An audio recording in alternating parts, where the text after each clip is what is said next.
సచిదానంద సమర్థ సద్గురు సాయి మహారాజ్కి జై. సాయి బిడ్డలందరికీ కూడా సాయినాథన్ ఆశీర్వాదాలతో మనం గురుచరిత్ర పారాయణ 28వ అధ్యాయంలోనండి. ఈ 28వ అధ్యాయం ఏంటంటే, మానవ జన్మ ఎత్తిన తర్వాత ఒకేలా అంటే మనం చేసుకునే పుణ్యకర్మలను బట్టి పాపకర్మలను బట్టి ఎటువంటి జన్మలు వస్తాయి ఏంటి అనే వివరణ ఎక్కువ ఇందులో ఉంటుందండి. నిన్న కూడా చెప్పుకున్నాము, ఇలా యమలోకంలో శిక్షలను అనుభవించాక వాడు భూమిపై జన్మిస్తాడు, లేక వాసనాబలం వలన భూతంగాను ప్రేతంగాను ఉండి శిక్షను అనుభవిస్తాడు అని చెప్పారు. గురుద్రోహి విప్రులను పరాభవించినవాడు బ్రహ్మరాక్షసులు అవుతారు. హీనులను సేవిస్తే గాడిదగాను, అతిథిని విడచి భుజిస్తే కోడిగాను, ద్రవ్య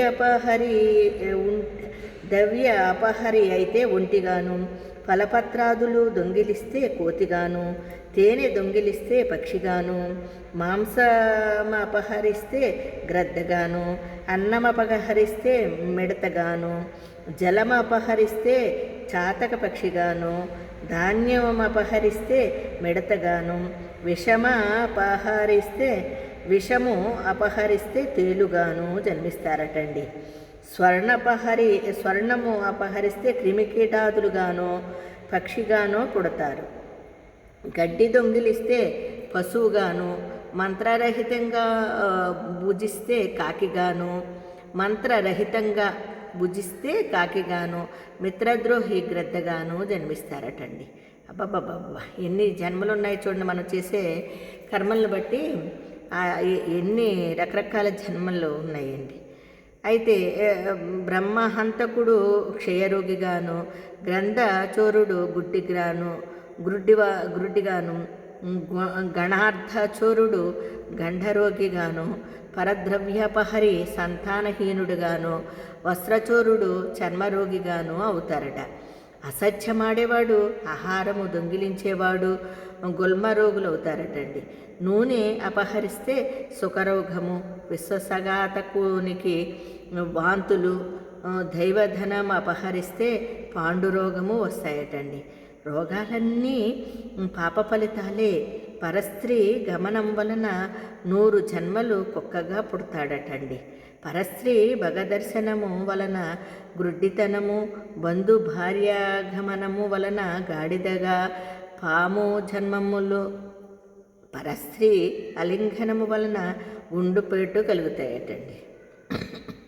నామధారకుడు శ్రద్ధగా విని, స్వామి, ఇది వరకు తెలుసో తెలియకో పాపం చేస్తే దానిని పోగొట్టుకునే ఉపాయమేమీ లేదా అన్నాడు.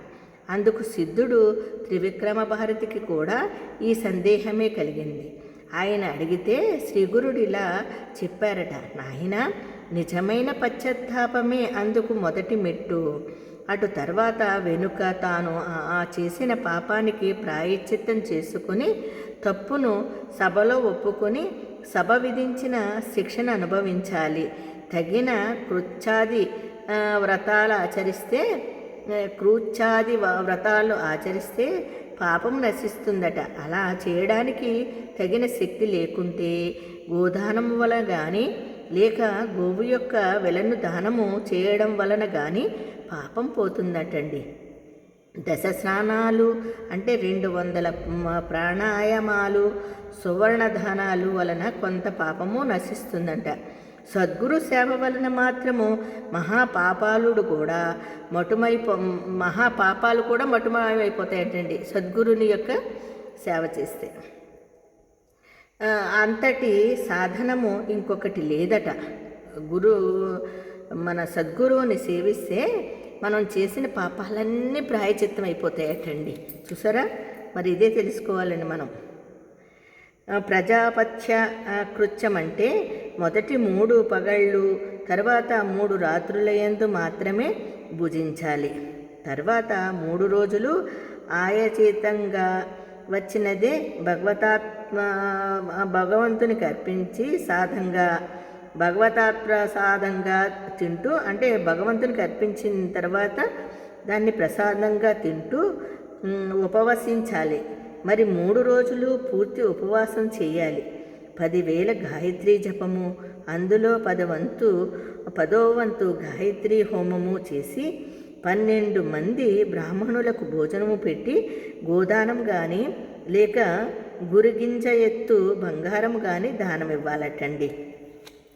చూసారా, మనము చేసిన పాపాలకి మనకు వచ్చే యొక్క కర్మలు అనుభవించి వాటిని విముక్తి చేసుకోవాలంటే ఇన్ని చేయాలటండి. శుక్లపాఠ్యమి నాడు ఒక ముద్దతో మొదలుపెట్టి పూర్ణిమ వరకు రోజుకొక ముద్ద పెంచుకుంటూ రావాలట. పౌర్ణమి నాడు 15 ముద్దలు భుజించాక మరలా రోజుకొక ముద్ద తగ్గించుకుంటూ వచ్చి అమావాస్య నాడు ఉపవసించాలట. ఇలా చంద్రకళనానుసరించి భుజించడం చాంద్రాయణ వ్రతము అంటారంటండి. మరి కథ రేపు చెప్పుకుందామండి. అంతవరకు అందరికీ జై గురుదత్త, శ్రీ గురుదత్త.